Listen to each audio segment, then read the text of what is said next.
높은 성벽은 문으로 깨지지 않는다. 때로는 짐으로 들어간다. 그는 칼을 감추고 등짐을 졌다. 강호의 밑바닥에서 목줄의 첫 매듭을 찾기 위해. 아침 안개가 마을의 초가지붕들을 얇게 덮었다. 장정들이 마대에 곡식을 담고 여인들은 물동이를 이마로 옮겼다.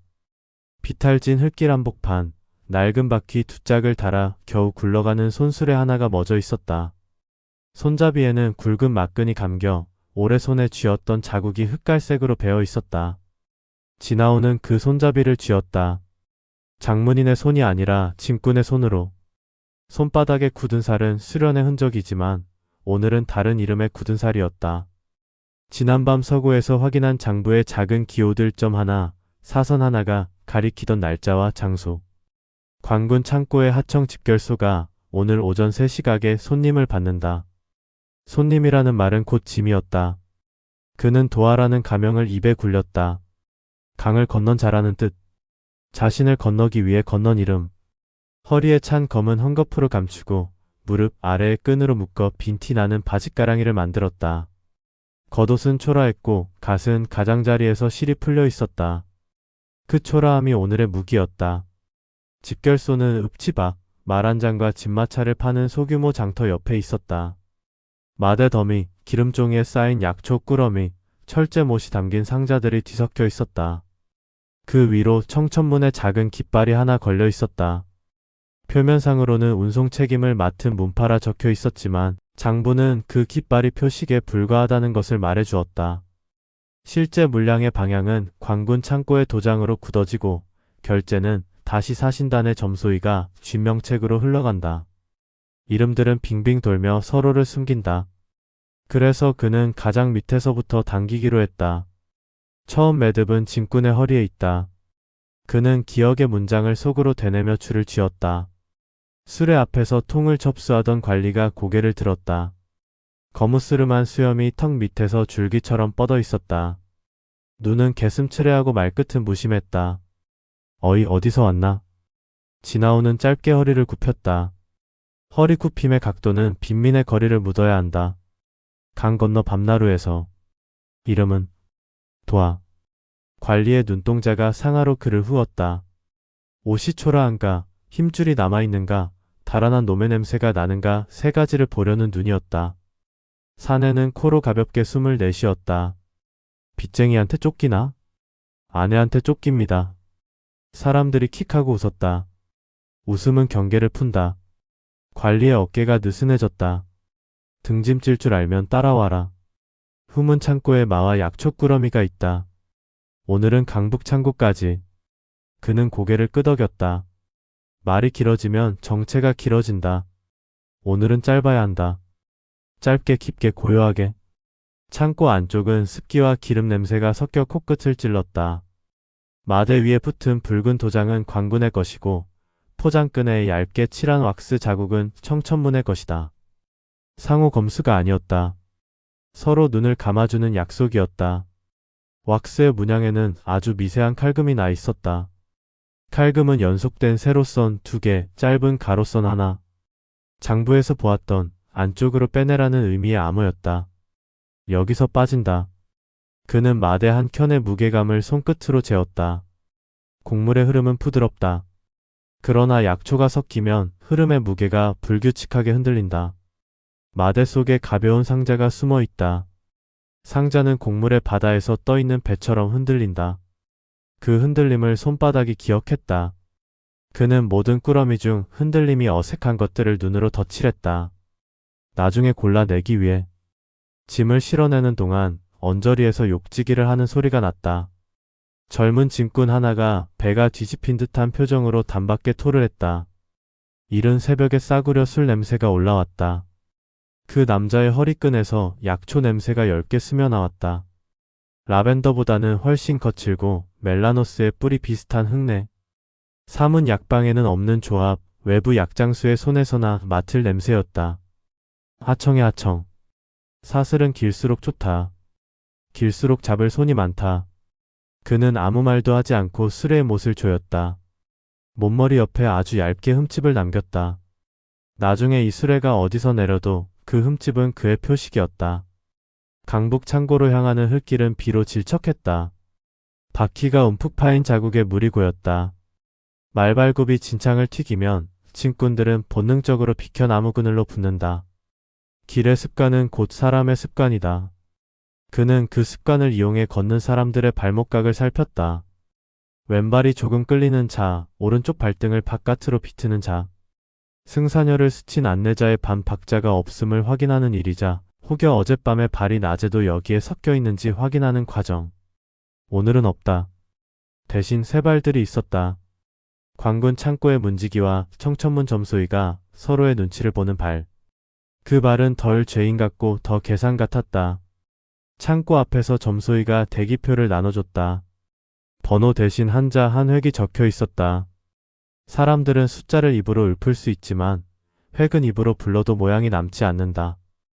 획은 기록되지 않는다. 그래서 그들은 획을 쓴다. 지나온의 종이에는 이끌어졌다. 가장 먼저 들어가 가장 뒤에 나온다. 첫 입은 감시에 유리하고 마지막 출구는 뒤섞임에 유리하다. 그는 입술을 다물고 목을 축였다. 물병 입구에서 첫 냄새가 다시 스쳤다.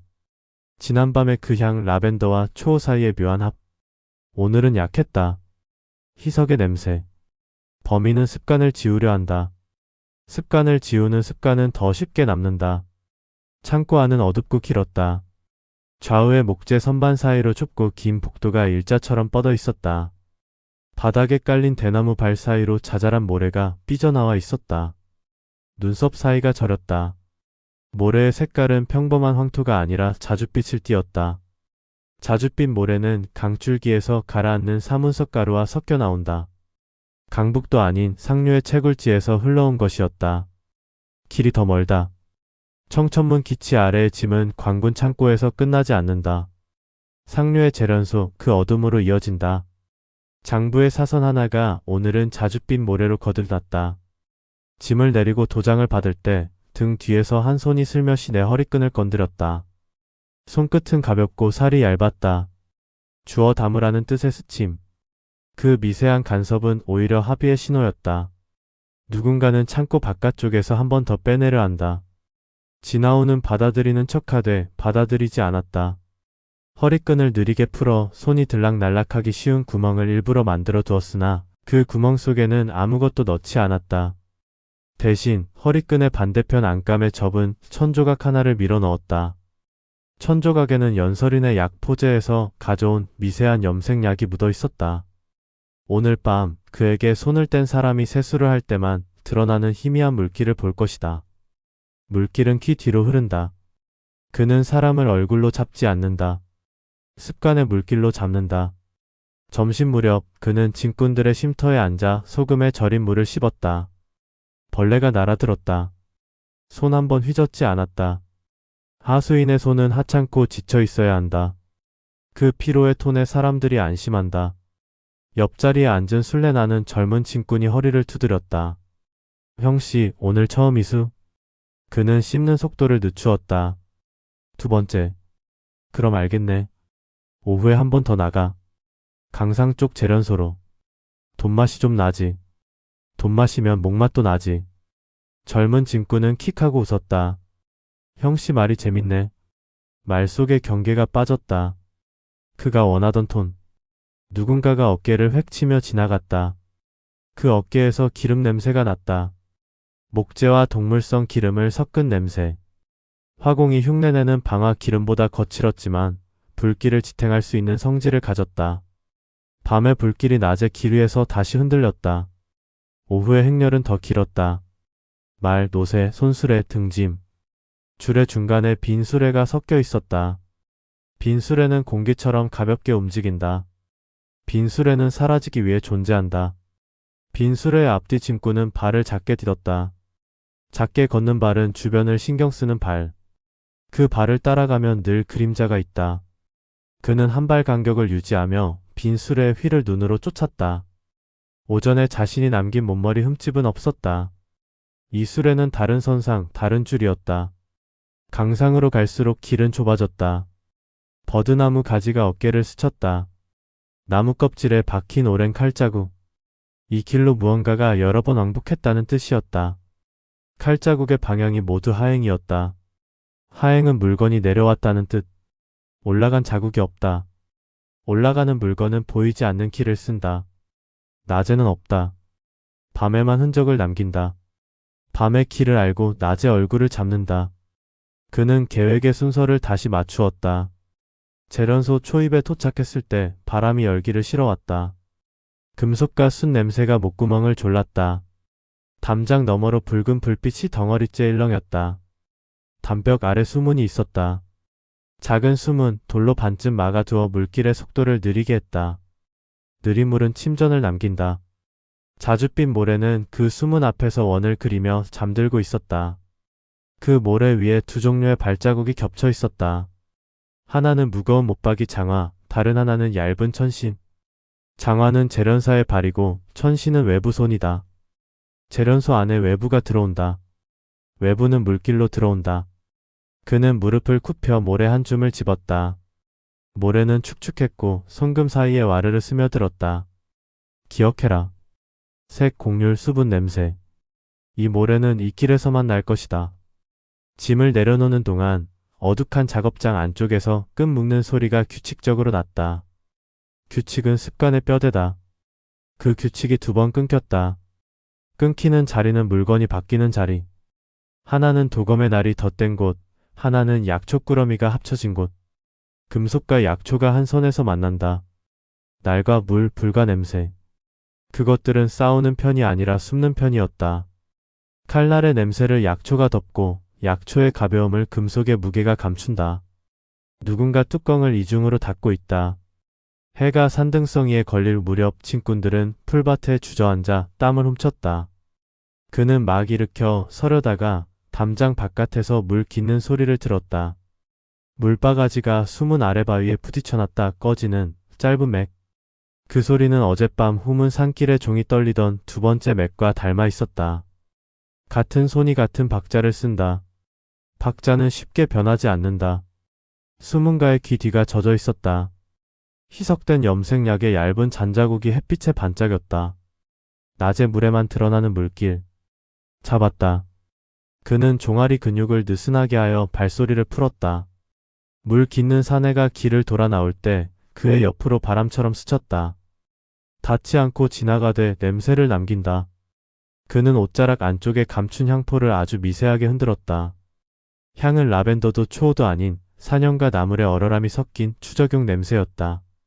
사람들은 이 향을 기억하지 못한다.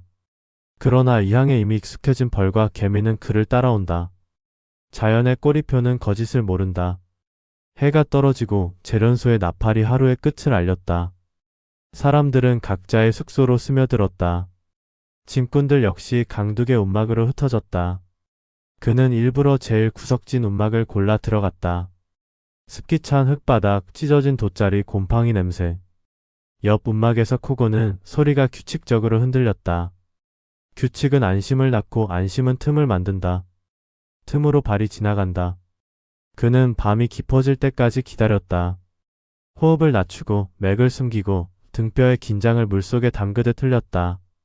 달빛이 움막의 틈새로 들어오자 그는 조용히 몸을 일으켰다. 허리끈 속에 감춰둔 앞펼침을 3개 꺼내고 발뒤꿈치로 흙을 한번 눌렀다. 물길의 냄새가 바람결을 타고 희미하게 번졌다. 벌과 개미가 먼저 키를 냈다. 그는 그 뒤를 따라 수문으로 갔다. 수문 아래 뒷길이 있었다. 낮에는 물이 차올라 보이지 않던 좁은 통로. 밤에는 물이 빠져 작은 사람이 겨우 허리 숙여 지나갈 만큼의 공간이 생겼다. 바위에 닿는 손끝에 자줏빛 모래가 잔설처럼 묻었다. 발바닥으로 작은 조약돌이 구르는 소리를 죽였다. 앞쪽에서 두 사람의 숨이 겹쳤다. 하나는 낮에 물깃던 사내, 다른 하나는 낯선 발. 숨은 깊고 억양은 없음. 훈련된 순문파 출신. 짧은 손짓이 오갔다. 내일 새벽 첫짐에 섞는다. 약초와 얇은 철편이 한 묶음으로 결박되었다. 얇은 철편의 모서리에 이상한 각이 있었다. 보통의 도검 부속이 아니었다. 기이한 결 그는 그 각을 본 순간 오래전 사부의 장독대 뒤에서 한번 스쳐보았던 비기의 철각을 떠올렸다. 사부가 끝내 내주지 않았던 허강십결의 보조기물. 빛을 마르는 칼법. 왜 여기 있지? 비급의 그림자가 하청의 밤길에서 번졌다. 이 철각은 단지 물건이 아니라 지도였다. 잊혀진 무공의 조각이 물건으로 위장돼 이동하고 있었다. 다음 화의 문장이 어둠에서 손을 들었다. 그는 지금 배지 않았다. 낚시는 길을 길게 들이운 자가 잡는다. 내일 새벽 첫짐에 섞일 때 밑창의 빗금과 물길의 염색, 자줏빛 모래가 동시에 맞물릴 것이다. 그 순간에 칼을 뽑아도 늦지 않다. 아니 그때 뽑아야 사슬의 윗매듭까지 한 번에 당긴다. 돌아 나오려는 찰나 뒤에서 발 하나가 틀렸다. 너무 조용했다. 너무 조심스러워 소리가 생겼다. 지나치게 완벽한 침묵은 소리가 된다. 그는 옆으로 반발 나가며 발꿈치로 물을 찼다. 작은 물막이에서 일어난 파문이 숨의 위치를 드러냈다. 어둠 속 강진우의 손이 잠시 허공을 그었다. 여기까지도 그는 짧게 숨을 삼켰다. 사형의 손은 밤과 낮을 동시에 쓰고 있었다. 그러나 강진우는 직접 물건을 건드리지 않았다. 그가 한 것은 간격. 언제나처럼 바깥에서 간격을 재고 있었다. 좋다. 더 갖고 와라. 더 내밀어라. 그는 뒤로 스며 빠져나오며 종 하나를 아주 살짝 건드렸다. 후문 산길의 종과 같은 규모의 작은 철종. 소리는 나지 않았다. 대신 떨림이 수문 위에 얇은 실로 올라가 창고 외벽의 뼈대를 살짝 흔들었다. 그 흔들림 위로 벌이 이동했다. 벌은 내일도 그의 향을 기억하고 움직일 것이다. 새벽이 오기 전 그는 움막으로 돌아와 침꾼의 잠을 흉내냈다. 입을 반쯤 벌리고 코로 얕게 숨을 들이쉬고 가끔 옆으로 몸을 굴렸다. 하수인의 잠은 피곤이 중심이다. 그 피곤으로 그는 낮으로 돌아갈 것이다. 낮의 얼굴로 밤의 키를 끊어야 한다. 닭이 2번 울 무렵 첫 짐이 움직였다. 그는 자의 표식을 받았다. 어제와는 다른 획. 바뀐 획은 기대치의 이동을 뜻한다. 이동은 흔적을 남긴다. 수레바퀴의 못머리에 오전에 만든 흠집을 다시 심어 2개의 선을 겹치게 한다. 선과 선이 겹치는 지점이 잡는 자리다. 강둑을 내려갈 때 그가 미리 흔든 향에 이끌린 벌이 수문과 사내의 키 뒤를 맴돌았다. 사내는 손을 휘 저었지만 벌은 떠나지 않았다. 땀과 물에 희석된 염색이 물길처럼 흘러내려왔다. 그는 발을 늦추었다. 누군가 뒤에서 어깨를 쿡 찔렀다. 어이도아 늦다. 그는 돌아보지 않았다. 하수인의 눈은 쉽게 덤비지 않는다. 그러나 그의 눈동자 및 칼의 눈은 차갑게 웃었다. 이제 너의 걸음이 낮으로 올라온다. 창고 입구에서 점소이가 줄을 세웠다. 오늘은 바람이 바뀌어 연설인의 향은 나지 않았다. 대신 재련소의 기름 냄새와 모래의 습기 집단의 먼지가 흘렀다. 새 냄새가 섞여 각자의 흔적을 지워버렸다.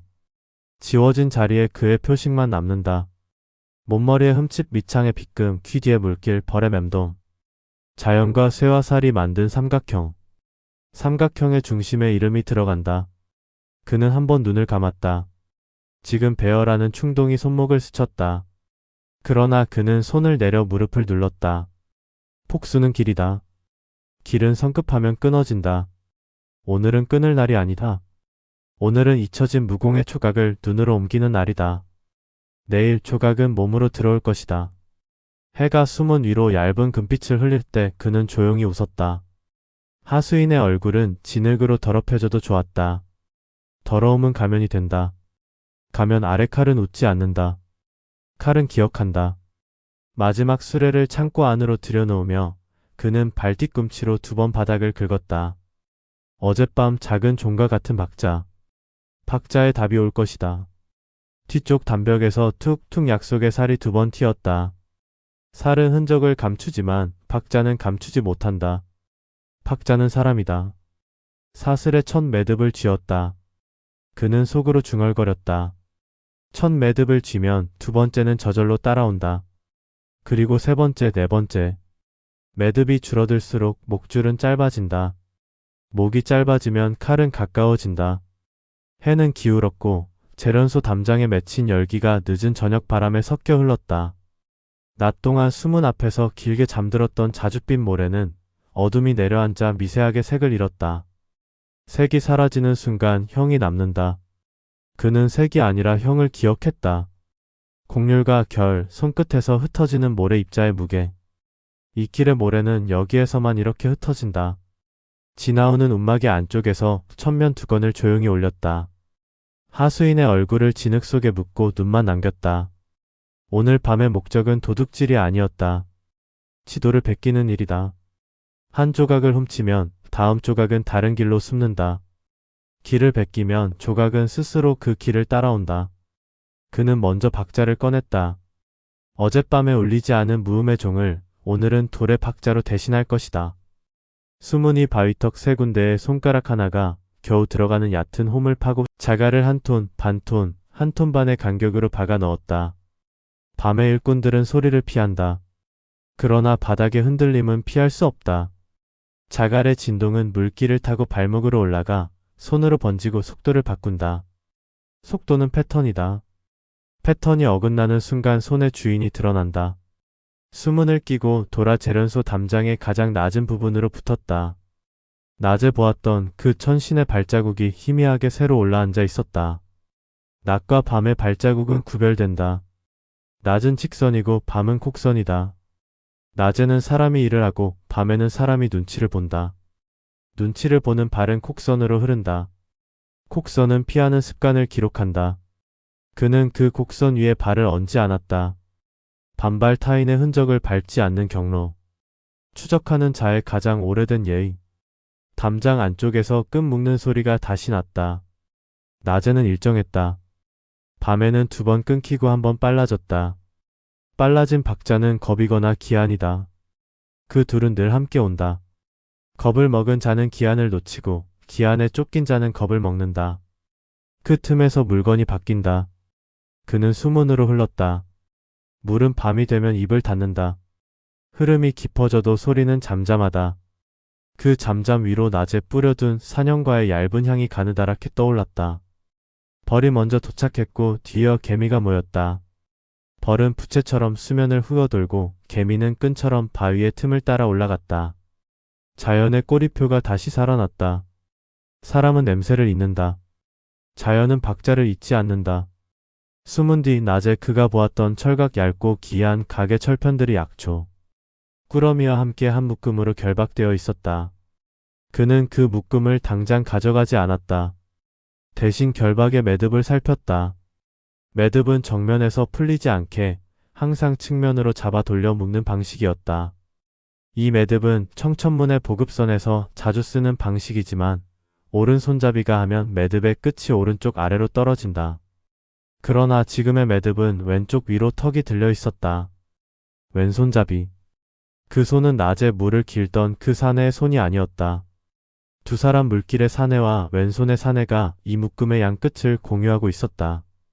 그는 그 자리에서 첫 번째 표식을 남겼다. 매듭 턱의 안쪽에 머리카락 하나를 눌러넣고 머리카락 끝에 밀양의 송진을 묻혔다. 송진은 손의 열에 녹고 녹은 흔적은 손금의 결로 스며든다. 내일 이 묶음을 푼 손의 손금 모양을 뒤늦게라도 재현할 수 있다는 뜻이었다. 칼은 눈앞이 아니라 내일의 손을 겨눈다. 그 다음은 지도. 그는 밤의 재련소를 클래퍼처럼 나눴다. 소리가 아닌 바람의 길을 기준으로 풀무가 토해내는 뜨거운 바람, 수문에서 올라오는 차가운 물기, 모래가 잠시 멈추는 소용돌이, 담벽 구석에서만 생기는 되돌림 바람. 네 개의 바람은 네 줄의 선을 이루고 그 선이 만나는 곳에 사람의 정지점이 생긴다. 정지점의 은침 하나를 바닥에 눕혀 발목이 닿으면 소리는 없되 균형만 살짝 무너지는 구조를 만들었다. 균형이 무너지면 손이 그 균형을 붙들려고 튀어 올라온다. 붙드는 손의 힘줄과 각도, 흔드는 벌은 모두가 정체다. 한 바퀴를 마치려는 순간 담장 너머 풀무의 숨이 잠깐 멎었다. 멎음은 신호다. 풀무는 이유 없이 멈추지 않는다. 누군가가 들어왔다. 그의 등줄기가 미세하게 식었다. 강진호의 그림자가 숨은 위쪽에 되돌린 바람을 가르며 낮은 물결을 냈다. 사형의 보법은 정직했고 그 정직 위에 간격 계산이 늘 얹혀 있었다. 그는 늘 한 팔길이 바깥에서 중심을 흔들었다. 오늘도 그랬다. 그림자의 두께만 변했다. 낮보다 더 얇았다. 직접 손을 대지 않고 손을 대는 자들의 박자만 조절한다. 그가 늘 해오던 방식. 좋다. 너는 계속 바깥에서 흔들어라. 나는 안쪽에서 잡겠다. 그는 재련소 측면의 목재창 아래로 몸을 낮추었다. 창살 하나가 낮에 비해 반마디 올라가 있었다. 누군가가 급히 열고 닫았다. 급한 손은 수평을 잃는다. 수평을 잃은 창살의 그림자가 바닥에 비스듬하게 누워 있었다. 그 비스듬 아래 새로운 꾸러미가 놓여 있었다. 겉은 곡물 속은 철각. 곡물의 해면 사이로 철각의 빛이 미세하게 새어나왔다. 허광십결 빛을 마르는 칼법. 손끝에서 빛이 죽는 느낌. 칼날을 그어도 반사광이 퍼지지 않고 칼끝 주위의 공기만 희미하게 비었다. 사부에 장독대 뒤 그 밤의 공기가 이랬다. 그는 오래된 기억에 손을 대는 듯 잠시 숨을 멈췄다. 허광십결. 10개의 결을 이루는 허위뼈대는 가림이 아니라 흡수해 있다. 빛을 가리는 칼은 언제나 흔하다. 그러나 빛을 빼앗는 칼은 드물다. 빛이 빠져나간 자리엔 눈이 착각을 일으킨다. 착각은 곧 틈. 틈으로 칼이 지나간다. 사부는 그 밤에 말했다. 이건 우리 문에 남겨둘 물건이 아니다. 그래서 감추었다. 그리고 지금 물류에 실려 누군가의 전장으로 향한다. 어디로? 누가? 왜 지금? 질문은 칼의 방향을 정한다. 그는 아직 배지 않았다. 그는 교체를 선택했다. 조각 하나를 훔치지 않고 같은 무게의 더미로 바꿔치기. 철각의 각도와 무게를 진흙과 나편으로 흉내내고 표면에 거친 모래를 묻혀 밑에 결을 숨겼다. 겉으로 보이는 건 곡물과 약초의 비정상적인 흔들림 하나뿐. 그 흔들림은 다음 경로에서 밝혀질 것이다. 경로에 어디가 검사를 하는지, 어디가 눈을 감는지 흔들림은 눈을 고발한다. 눈이 어느 순간 감겼다 뜨면 그 순간에 손이 윗매듭이다. 교체를 끝내고 그는 마지막 갈고리를 꺼냈다. 갈고리 끝에 머리카락보다 가는 은사 하나를 묶고 그것을 바닥의 물길과 평행으로 눕혔다. 은사는 눈에 보이지 않는다. 그러나 자줏빛 모래는 은사에 아주 미세한 경사에 붙는다. 내일 아침 햇빛이 옆으로 지나갈 때만 그 은사가 은빛이 아니라 모래색으로 드러난다. 낮에만 보이는 표식. 그는 표식을 낮으로 넘겼다. 밤에 잡은 것들은 밤에 사라진다. 낮에 남긴 것들은 낮에 고발한다. 되돌아 나오는 길, 되돌린 바람의 모서리에서 왼손의 사내가 나타났다. 왼손은 매듭을 왼쪽 위로 들었다가 옆으로 눌렀다. 손등에 짧은 칼자국 3개가 빗살처럼 나 있었다. 잔무로 가려진 외부 수하가 아니었다. 문파 수련을 오래 한 손이었다. 왼손잡이 검객은 흔치 않다. 그 손은 청천문의 상위 계열일 수 있었다. 그러나 표면은 짐꾼. 표면과 골격이 달랐다. 그의 발이 자갈을 밟았다. 한 톤. 발목이 아주 미세하게 흔들렸다. 왼손이 반사처럼 오른쪽 허리를 짚었다. 허리에서 칼을 쥐는 버릇. 그 짚는 각도를 그는 기억했다. 허리 높이는 칼날보다 손잡이 쪽. 노궁열을 보호하는 습관. 어젯밤 강진우에게 던졌던 그 바늘 자리. 같은 훈련 체계. 위가 가르친 손들. 그는 벤 대신 멈춤을 주었다. 은침 하나를 공기 중에 가볍게 던져 왼쪽 발의 태백혈 앞을 스치게. 찌르지 않는다. 바람만 지나간다. 바람만 지나가도 민감한 발은 한 박자 늦는다. 왼손의 사내는 뒤돌아보지 않았다. 훈련된 눈은 뒤를 보지 않는다. 대신 옆을 본다. 옆으로 난 바깥의 지휘자를. 그의 시선이 수문이 되돌린 바람으로 번졌다. 거기 강진우의 그림자. 그래. 너를 보았다. 그리고 너를 떠받치는 왼손도 보았다. 그는 수문을 벗어나며 1번, 2번, 3번 바닥을 긁었다. 낮에 남겨둔 몸머리 흠집의 박자. 박자의 답이 왔다. 담장 너머에서 툭툭. 사례 대팀. 안내자와 지휘자가 서로의 박자를 확인했다는 뜻. 확인은 확신을 만든다. 확신은 실수를 만든다. 내일 그들은 확신할 것이다. 조각이 무사히 넘어갔다고. 그 확신 위로 그는 칼을 올릴 것이다. 움막으로 돌아오자 밤 공기가 식어 있었다. 동쪽 하늘이 희끄무레해졌다. 새벽을 앞두고 노을의 반대편이 가장 먼저 밝아진다. 그는 등짐을 베개 삼아 누워 허강십결의 첫 장을 떠올렸다. 무강, 식광, 음강, 허강 이름은 기억이지만 자세는 몸이다. 몸이 기억해야 이름이 산다. 그는 머릿속에서 허강의 이식을 그렸다. 칼을 들지 않고 손으로만 빛의 결을 주무른다. 눈앞에선 아무 일도 일어나지 않지만 손끝에선 공기의 온도가 아주 미세하게 찢어진다. 그 찢김을 등뼈로 흘려 발목으로 내렸다. 발목에서 한번 튕겨 다시 손바닥으로 원이 닫히는 순간 소리가 사라진다. 소리가 사라지면 발자국이 가벼워진다. 밤이 길면 칼은 잠시 몸에 들어와 쉰다. 닭이 울었다.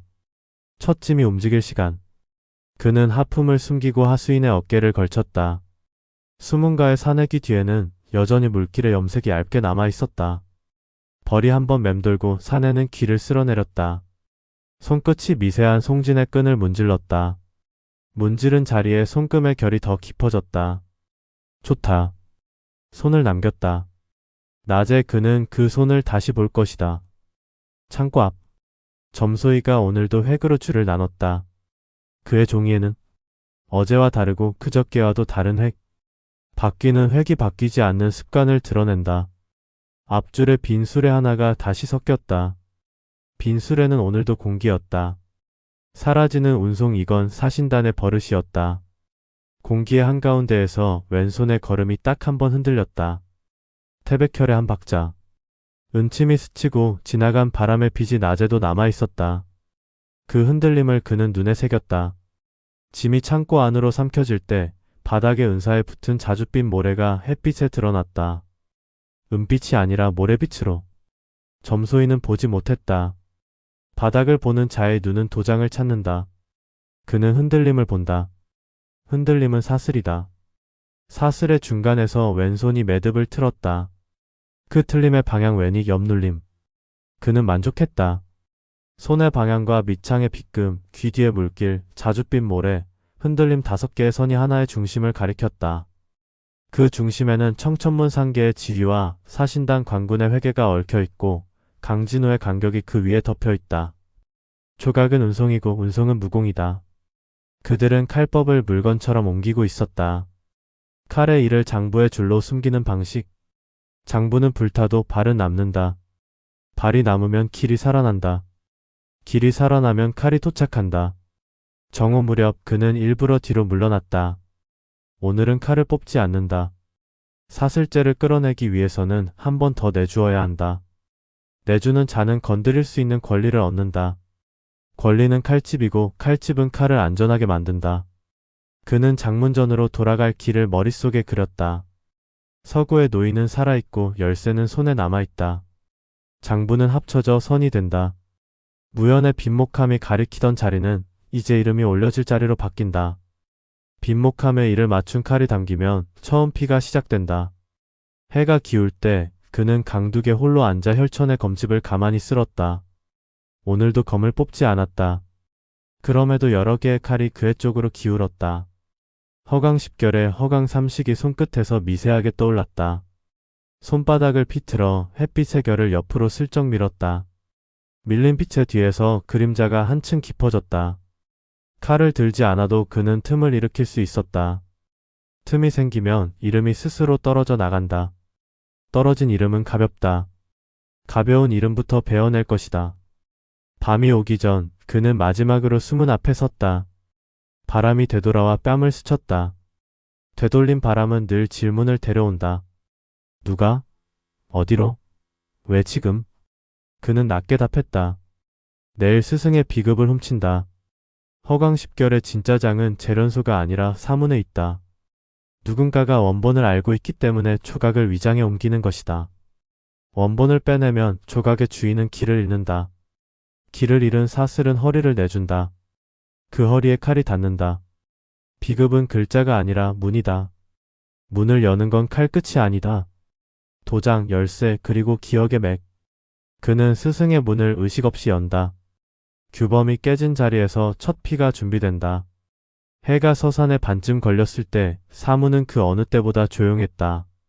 사람들은 낮에 노동을 마치고 물을 길어 씻었고 바람은 처마의 먼지를 얇게 끌고 갔다. 오늘 밤 장독대 뒤에 길이 열린다. 한때 그가 사부의 잔등을 바라보며 따라갔던 그 길은 늘 의식이 먼저였다. 향 3줄, 물 3그릇, 돌 3번. 3가지 3번의 겹, 그것이 이 문을 여는 규범이었다.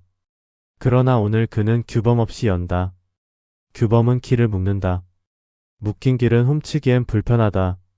지나오는 서구의 노인에게 다시 들렀다. 노인의 눈동자는 여전히 살아있었고 열쇠고리는 그의 손등에서 작은 종처럼 반짝였다. 잠깐 당신의 손을 빌립니다. 그는 노인의 손목에 2손가락을 얹고 맥을 살폈다. 노인의 맥은 낮보다 탄탄했고 호흡은 낮게 잔잔했다. 살렸다. 그 확인 하나로 그는 서구의 문지방을 천천히 넘어섰다. 서가 한 칸을 옆으로 밀자 뒤쪽 벽면에서 무늬 없는 판석이 드러났다. 판석 아래 사부만이 알았던 눈금 없는 자물쇠. 자물쇠는 숫자를 묻지 않는다. 대신 박자를 묻는다. 3번 두드리고 1번 누르고 다시 2번 숨의 길로 여는 자물. 그 숨은 오래전 밤 사부가 가르쳤다. 문은 숨으로 열고 칼은 침묵으로 뺀다. 그 말을 떠올리며 그는 허강의 이식을 아주 얕게 끌어올렸다. 손바닥을 안쪽으로 비틀며 기류를 부드럽게 찢는다. 찢긴 공기를 등뼈로 흘려 단전으로 모으고 다시 손끝으로. 손끝에서 살짝 판석이 들어올랐다. 문이 소리 없이 입을 열었다. 안쪽은 좁고 깊었다. 바닥의 기와는 오래되어 문턱에 발을 올릴 때마다 먼지의 냄새가 아주 얇게 일었다. 등롱에 불을 켜지 않았다. 대신 그는 손빛으로 길을 그렸다. 허강의 일식무강.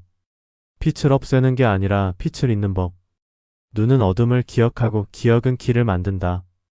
그 길 끝에 작은 상자 하나 그리고 장본이 감긴 비단권 하나가 있었다.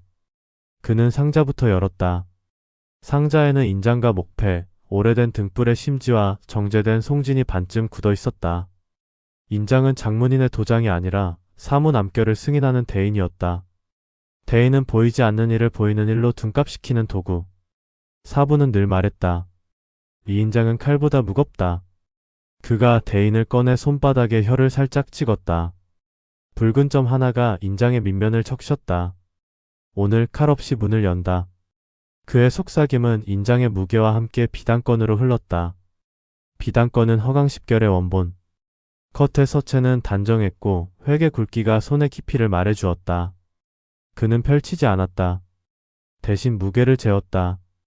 원본의 비단은 오래되었으되 기름기가 살아있고 가장자리에 당초문이 아주 엷게 감겨있다. 어젯밤 물류에 실린 철각은 그 당초문을 흉내내되 결이 달랐다. 한쪽은 안쪽으로 말리고 다른 한쪽은 밖으로 벌어진다. 가짜는 급하다. 그는 결론을 접었다. 오늘의 목표는 읽음이 아니라 이동. 읽는 칼이 아니라 움직이는 칼을 쥐는 일. 그는 비단권을 그대로 두고 먼저 금고의 배를 만졌다.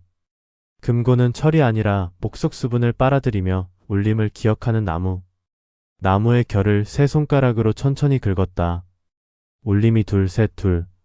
나무는 어제 누가 왔는지까지는 말해주지 않았지만 오늘 이 문이 원래는 닫혀 있어야 했다는 사실을 말해주었다. 의식 없이 열렸으니 문은 분노했다. 문이 분노하면 소리를 낸다. 소리가 나면 사람이 온다. 그러니 분노를 달래야 한다. 그는 대인의 밑면에 묻은 피점을 나무결에 얇게 펴발랐다. 피는 기억의 식사다. 나무가 피를 마시면 울림이 한번 누그러진다. 그때 2번째 박자로 문턱 아래 갈고리를 넣었다. 갈고리가 철을 잡으면 소리가 나고 살을 잡으면 울지 않는다. 문턱의 아래는 살이었다. 사부의 수법. 살은 문의 심장을 감싸고 있었다. 그 심장을 건드리지 않고 옆을 스쳤다. 문은 고요를 되찾았다. 바깥의 바람이 살짝 바뀌었다. 되돌린 바람. 누군가가 회랑을 지나 장독대 쪽으로 향하고 있었다.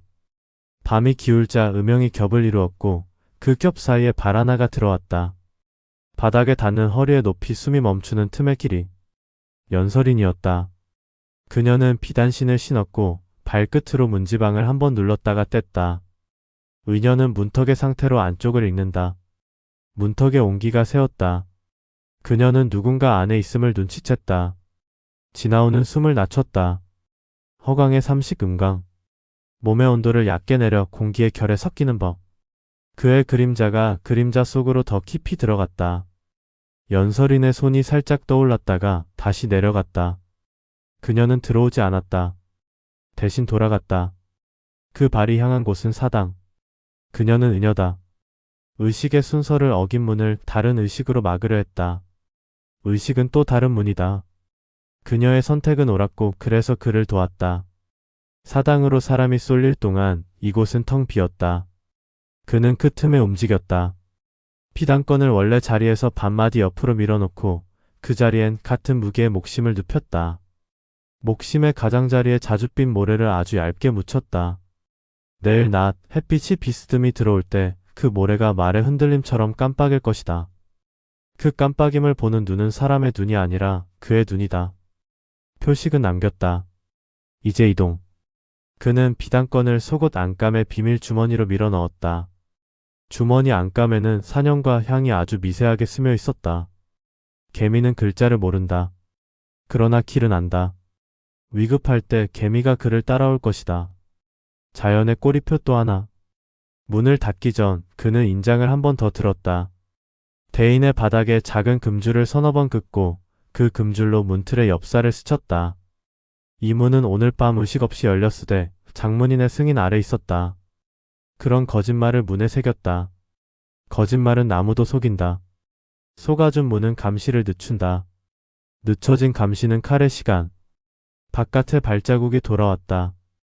이번엔 둘. 한 발은 은여, 또 한 발은 무연. 소년의 숨은 낮았고 위아래로 흔들리지 않았다. 그는 지켜보고 기억하고 배우고 있었다. 문턱 앞에서 그의 발이 딱 한 번 멈췄다. 멈춘 발은 의심의 모양이었다. 그러나 의식의 순서가 정상으로 돌아오자 그 의심은 예의로 접혔다. 그들은 향을 피웠고 물을 부었고 돌을 3번 올렸다. 늦은 정상이 그의 알리바이가 되었다. 진아우는 서구를 빠져나오며 대청의 그림자로 섞였다. 마루 끝에서 강진우의 실루엣이 스쳤다. 그의 눈길은 길었고 고요했다. 지나가는 달빛이 사형의 손등을 한번 할았다. 짧은 흉터, 익숙한 힘줄. 그 손은 오늘 아무것도 하지 않았다. 그것이 가장 의심스러웠다. 지휘자는 종종 아무것도 하지 않으므로 모든 것을 움직인다. 그 밤 그는 움직이지 않으므로 문이 제대로 닫혔음을 확신하려 했다. 확신하라. 확신은 실수다. 깊은 밤 그는 장문전 뒤뜰의 은행나무 아래 섰다. 바람이 잎사귀를 훑고 지나갔다. 입김의 온기가 서서히 가라앉았다. 그는 허강십결의 장본을 무릎 위에 올렸지만 펼치지 않았다. 대신 가와 나 사이의 두께를 손끝으로 쟀다. 글자는 두께를 가진다. 획의 두께는 숨의 깊이로 쓰인다. 사부의 숨 그가 잃었던 것, 그가 되찾은 것. 그 두께가 오늘 칼집이 된다.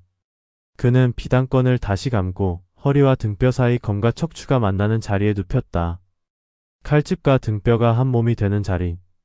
이제 칼을 배우는 몸이 준비됐다. 그러나 오늘은 배우지 않는다.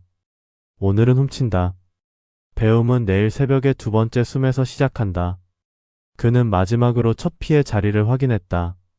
서구 앞 돌계단, 장독대 옆 좁은 골, 회랑에 되돌린 바람. 세 곳이 합쳐지는 X의 교차점. X의 중심에는 사람이 선다. 그 사람의 이름은 아직 입술에 올리지 않았다. 이름을 부르면 숨을 주어야 하니까. 숨은 낮에 준다. 밤의 이름은 칼을 서두르게 만든다. 서두른 칼은 길을 잃는다. 새벽 직전 그는 서구의 문을 멀리서 한 번 더 보았다. 문은 잠들었고 나무의 울림은 맑았다. 피가 먹혀 들어갔고 거짓말이 뿌리를 내렸다. 그 뿌리가 내일 사람의 발을 잡을 것이다. 잡힌 발은 목으로 이어진다. 그 목에서 첫 피가 떨어진다. 그는 눈을 감았다가 떴다. 문득 오래전 사부의 뒷모습이 떠올랐다. 장독대 옆 어둑한 밤. 사부는 돌아보지 않고 말했다. 비급은 글자가 아니다. 비급은 누군가의 피를 덜 흘리기 위한 약속이다. 그 말이 지금 그의 가슴에서 다른 뜻으로 울렸다. 약속은 깨지라고 있는 것이 아니다. 다만 누군가에겐 깨져야 한다. 그는 고개를 들었다. 동력의 첫빛이 가느다랗게 기와 끝에 걸렸다. 밤이 다했다. 그는 조용히 검집을 손으로 쓸었다. 혈천의 잠이 얕아졌다. 칼은 아직 나오지 않았다.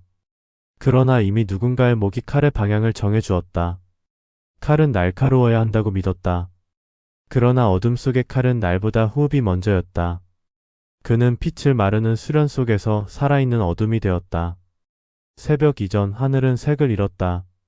별도 숨을 죽이고 세상은 단 한 가지 소리만 남았다. 숨. 진아우는 사문 북쪽의 암수곡에 홀로 앉아 있었다. 허강십결의 첫 세절을 훔쳐 몸에 새긴 지 하루. 피 한 방울 흘리지 않았으나 그의 피 속의 소리가 변하고 있었다. 손끝에서 공기가 울렸다. 그는 바위 위에 손바닥을 얹고 천천히 밀었다. 돌의 표면이 미세하게 흔들리고 빛이 닿은 부분만이 일순 꺼졌다. 빛이 꺼진 자리에 생기는 얇은 틈, 그것이 허강의 숨이었다. 그 틈은 공기를 배지 않았다. 다만 공기가 그를 피했다. 칼을 가르지 말고 세상이 너를 피하게 하라. 사부의 말이 오래전 바람처럼 되살아났다. 그는 손을 들어 검집을 풀었다. 혈천이 얇게 울었다. 검을 완전히 뽑지 않고 검날의 그림자만이 새벽빛을 흡수했다. 그림자는 마치 살아있는 짐승처럼 미세하게 몸을 떨었다. 그는 눈을 감았다. 손끝으로 허공을 가른다. 세 번째 절 음강. 빛이 닿기 전에 공기, 아직 세상의 이름이 붙지 않은 어둠을 가르는 절. 칼끝은 없고 흐름만 있다. 그 흐름을 붙잡는 순간 주변의 모든 소리가 사라졌다. 매미가 울다 멈추고 바람이 돌다 식었다. 그 침묵 속에서 그는 느꼈다. 자신의 심장이 검의 호흡과 같은 리듬으로 뛰고 있었다. 피가 칼을 따라 흐르고 칼이 피의 속도를 배운다. 그 순간 칼이 눈을 떴다. 공기가 찢어지지 않았으나 바위 위에 이슬 한 방울이 둘로 나뉘어 흘렀다. 그는 눈을 떴다. 됐다. 그는 바위를 쳐다보지 않았다. 결과보다 중요한 건 지금의 감각이었다. 이 감각이 어둠 속의 칼을 완성시키는 첫 조건. 그날 낮 그는 일부러 사문회랑을 천천히 걸었다. 햇빛이 기와에 부딪혀 튕겼고 제자들의 목소리가 여기저기서 섞였다. 이제는 그 어떤 시선도 그를 의심하지 않았다. 도아라는 이름의 짐꾼이었고 일부러 더러운 옷을 입고 검은 천을 어깨에 걸쳤다. 하지만 그의 발은 더 이상 인간의 발이 아니었다. 걸을 때마다 발자국이 생기지 않았다. 허강십결의 첫 효과. 빛이 닿지 않는 곳 발도 닿지 않는다. 그는 일부러 무연 앞을 지나갔다. 소녀는 수련장에서 땀을 흘리며 검을 휘두르고 있었다. 그의 검은 굵고 예리했지만 너무 보였다. 그것이 약점이었다. 진아오는 속으로 중얼거렸다. 보이는 칼은 언젠가 꺾인다. 보이지 않는 칼은 끝까지 남는다. 무연히 검을 멈추며 숨을 몰아쉬었다. 그때 강진우가 다가와 어깨를 두드렸다. 검은 날카로움보다 방향이 먼저다. 진아오는 그 말을 멀리서 들었다. 사형의 말은 언제나 정답 같았다. 그러나 정답이 가장 큰 독이다. 정답을 믿는 순간 사람은 질문을 멈춘다. 그는 질문하는 검을 만들기로 했다. 답을 내지 않는 칼, 보이지 않기에 누구도 예측하지 못하는 칼. 그것이 복수의 길 위에 맞는 검이었다. 밤이 찾아왔다. 그는 다시 암수곡으로 향했다. 이번엔 검을 완전히 뽑았다. 혈천의 검날이 달빛을 삼켰다. 빛이 들어오지 않았다. 허강십결의 사식 허강. 빛을 마른다. 그는 숨을 들이켰다. 단전의 기운을 천천히 올리며 척추를 따라 오르는 기류를 멈추었다. 멈춘 기운은 눈으로, 눈은 손으로, 손은 칼로 이어졌다. 칼끝에서 공기가 떨렸다. 빛이 있었던 자리. 그 자리가 비었다. 비어있는 공간이 검의 길이 되었다. 그 길은 오직 그만이 볼 수 있었다. 그는 한 걸음 나섰다. 그리고 허공을 그었다. 칼끝이 지나가자 달빛이 순간 꺼졌다. 그 어둠 속에서 나뭇잎 한 장이 떨어졌다. 조용히 아무 소리도 없이. 그는 손끝으로 그 잎을 받았다. 잎은 둘로 나뉘어 있었다. 그러나 잎의 결은 아직 이어져 있었다. 빛이 배었는데 모양은 남았다. 그것이 허강십결의 본질이었다. 세상을 자르지 않고 세상이 스스로 갈라지게 하는 법. 그는 수련을 멈추지 않았다. 새벽이 3번 밝고 3번 졌다. 이슬이 피처럼 검은 바위에 고이고 그의 손바닥에는 검의 그림자가 남았다. 그림자는 이제 그의 몸의 일부였다. 걸을 때마다 어둠이 따라오지 않았다. 그가 움직이면 그림자보다 먼저 칼의 숨이 움직였다. 그때 바위 뒤에서 발자국 소리가 났다. 부드럽지만 일정한 간격. 그의 손이 저절로 칼을 쥐었다. 그림자 밖으로 나타난 건 연설인이었다. 그녀의 손에는 작은 향주머니가 들려 있었다. 밤마다 이곳의 기운이 불안해요. 그녀의 목소리는 고요했지만 그 고요 속에 의심의 가시가 있었다. 혹시 장문인의 제자 중 누가 여길 쓰고 있나요? 진아오는 답하지 않았다. 대신 칼을 눕혔다. 빛이 없는 칼은 그녀의 눈에 보이지 않았다. 그녀는 두어 걸음 다가오더니 고개를 갸웃했다. 향이 이상하네요.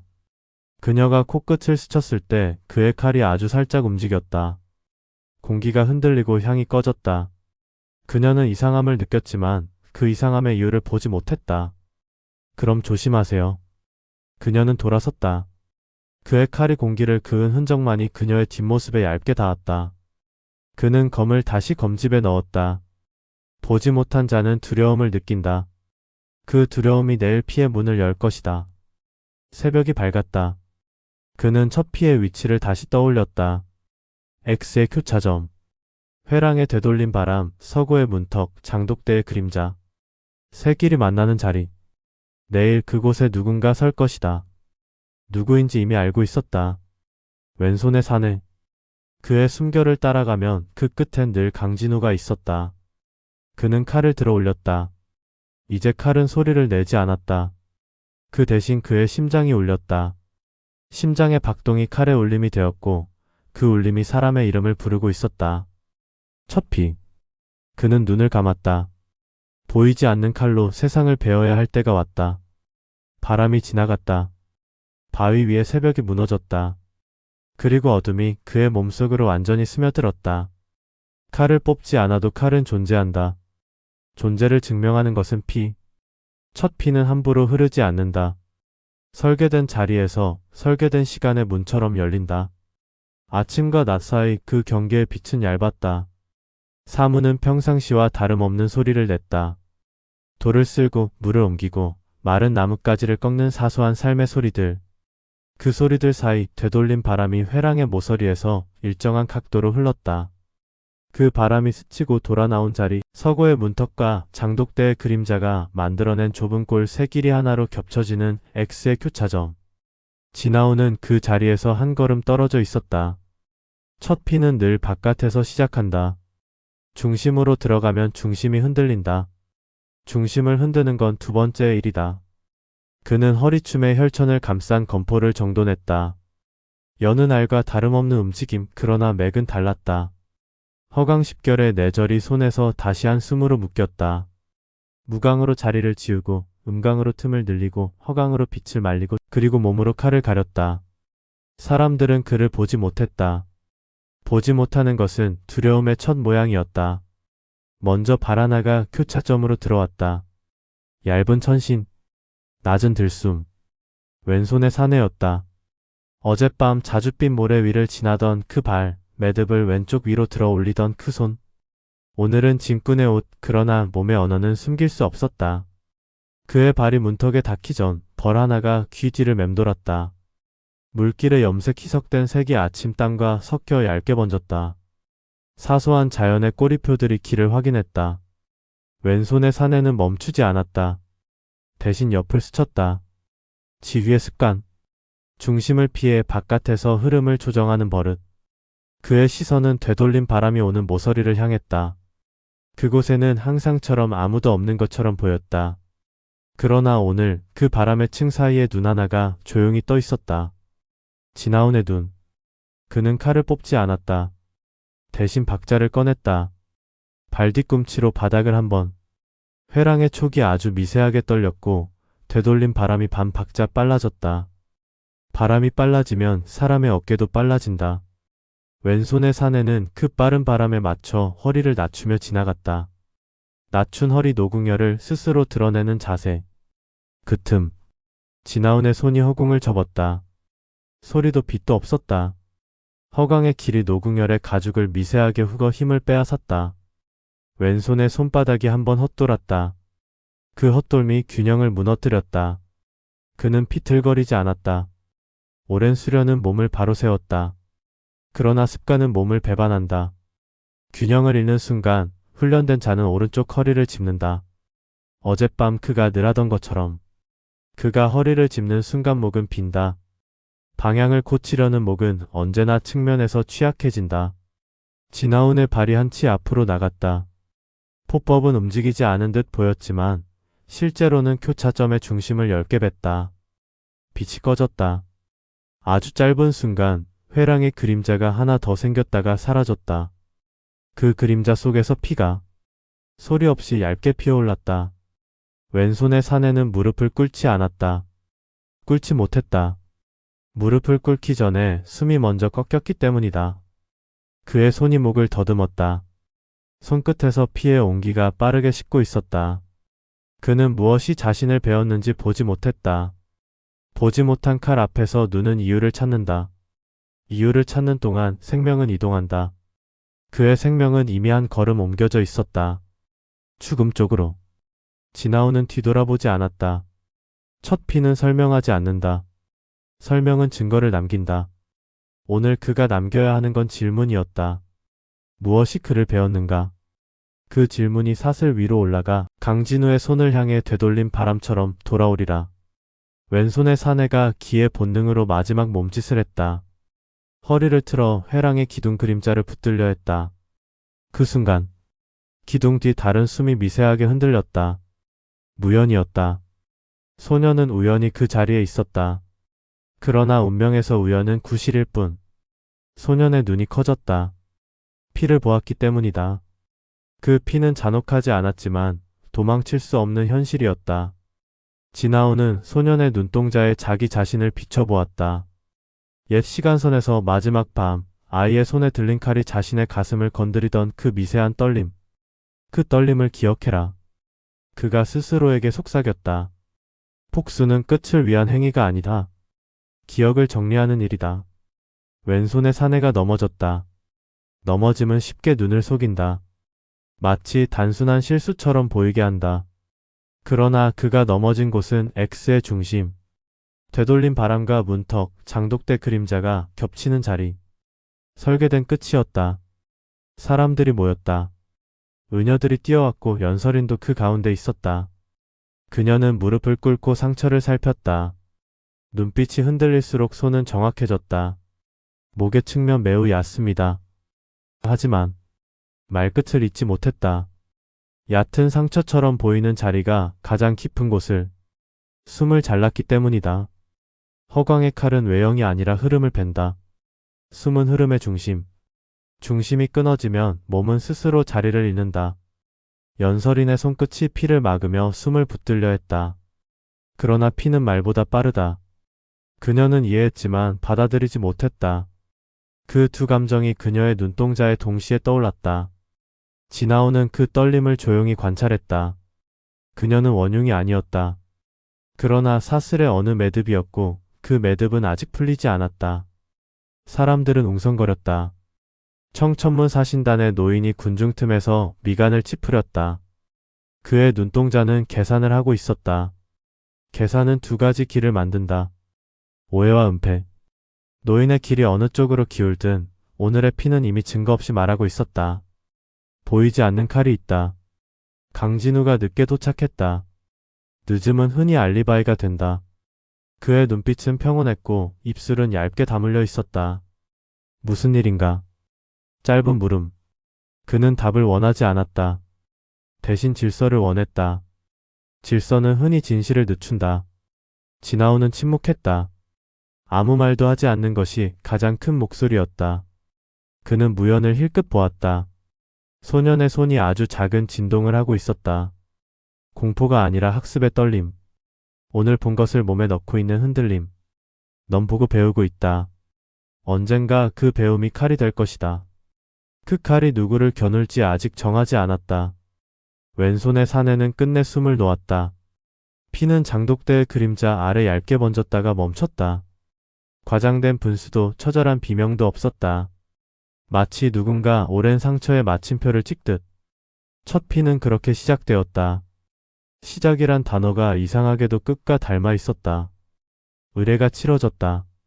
사무는 죽은 이를 정갈하게 수습했다. 사람들은 불의의 사고라고 속삭였다. 허리를 낮추다운 나쁘게 기둥 모서리에 긁혔을 것이라고. 사람의 마음은 설명을 찾아 안심한다. 설명은 진실을 덮기 위해 존재한다. 덮인 진실은 길을 바꾼다. 그 길이 내일 두 번째 피로 이어질 것이다. 해질녘 사람들의 발길이 잦아들 무렵 지나오는 홀로 교차점을 다시 지나갔다.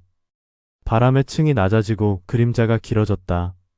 그는 장독대의 돌에 손을 얹어온 길을 읽었다. 돌은 낮의 열을 거의 잃지 않았다. 열은 기억이다. 돌의 기억은 오늘의 피를 찬 채로 보관하고 있었다. 그는 속으로 말했다. 이제 둘째가 온다. 그때 회랑 저편에서 조용한 발자국. 강진우였다. 그는 홀로 서서 교차점을 스쳤다. 한마디 말도 없었다. 그러나 손이 말하고 있었다. 짧고 정확한 손짓으로 뒤에 선 누군가에게 자리를 바꾸라고 지시했다. 그 자리는 내일 밤에 유용할 자리였다. 그는 낮에도 밤을 움직이고 있었다. 내가 밤을 움직인다면 나는 낮으로 밤을 봉한다. 진아오는 그 손짓의 각을 눈에 새기고 서고 앞으로 발을 돌렸다. 문턱의 울림이 한 톤 낮아져 있었다. 침입의 흔적은 없었다. 그렇다면 안에서 나간 것이다. 허강십결의 원본이 움직였다는 소식은 아직 퍼지지 않았다. 그러나 손들은 이미 그 부재의 그림자를 본 듯 움직이고 있었다. 그것은 곧 두 번째 피의 전조였다. 밤. 그는 암수곡에 앉아 첫 피의 감각을 몸에서 털어냈다. 칼은 피의 맛에 취하면 둔해진다. 그는 피를 씻지 않았다. 대신 피를 말렸다. 허강은 피도 말린다. 마른 피는 표식이 된다. 내일 그 표식을 본 자가 두 번째로 쓰러질 것이다. 달이 기와를 훑고 지나갔다. 별 하나가 늦게 떠올랐다. 그는 눈을 감았다. 칼의 숨이 워낙 조용해 그의 심장도 거의 멎은 것처럼 들렸다. 그 고요 속에서 그는 아주 작게 중얼거렸다. 첫 피 받았다. 다음은 밤의 합창이다. 보이지 않는 칼이 첫 문을 열었다. 피는 얇았고 침묵은 두꺼웠다. 사람들은 이유를 찾으려 했다.